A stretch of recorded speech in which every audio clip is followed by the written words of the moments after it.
How will this affect your transfer fee? The true president of Nigeria. My Nigeria people don't bring no bonga Bishop news story. My name Nandehi. And make a sharply yarn on a story web say it just happened. The operative of Benin Zonal Command of Economic and Financial Crime Commission will be EFCC don't arrest one Mr. Precious Ojo aka Obago 26 years old will be Yahoo boy for inside Ohara Delta State and now $268,000 $90 from one United States of American citizen. I think is that they buy Benz car, or is that they buy one hotel for inside Delta State.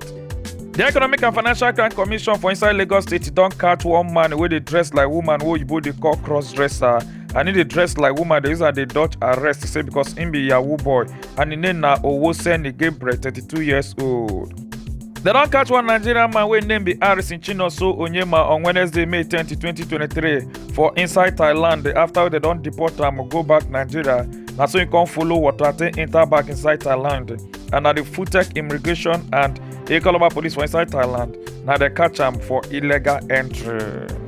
They don't see the people in the Democratic Party presidential candidate will be Atiku Abubakar saying carry plenty motor convoy when he go show face it today on Thursday, May 11 for the hearing and the application of the presidential election petition for inside court for Abuja where they challenge the February 25th general election wey make Bola Ahmed Tinubu of All Progressive Congress win the election. But court don't come push the case to take go front to next week Thursday, May 18th, 2023. The true president of Nigeria. President-elect of Nigeria.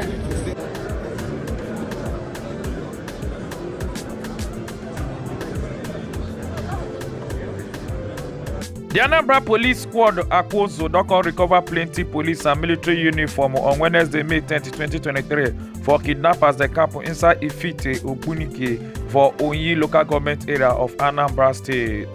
The name of the village is Ifite, Ogbunike. Look at soldiers in Galia. Look at their charms. Look at police uniform. They are showing police mobile uniform inside the bush there. Supreme Court on Thursday, May 11, 2023 don't push the case file to release the indigenous people of Biafran leader wey be Mazi Nnamdi Kanu go September 14th, 2023. The Lagos State government don't carry Ezendigbo of Ajawa State for inside Lagos when name be Frederick Nwajago take go court as a charge for terrorism after when he talk on top one video saying go bring in the indigenous people of Biafra and them come Lagos to come get Igbo property people there where they live for inside Lagos State. The Nigeria first Olympic gold medalist for inside 1996 when name be Choma Ajungwa they don't decorate him with police uniform as Deputy Commissioner of Police on Thursday, May 11, 2023 and now the Assistant Inspector General of Police when name be Frank Mba now decorate 135 Nigerians they don't come back from Sudan as their plane land for inside Nnamdi Azikiwe International Airport for Abuja today on Thursday, May 11, 2023 as the total Nigerians that don't come back from Sudan don't be 2,119. They don't see this money for Aja pedestrian bridge if you go towards that Abraham Adeson around about as they come the yarn say anybody will say no demand or know the family members them say me they call them to come carry the man.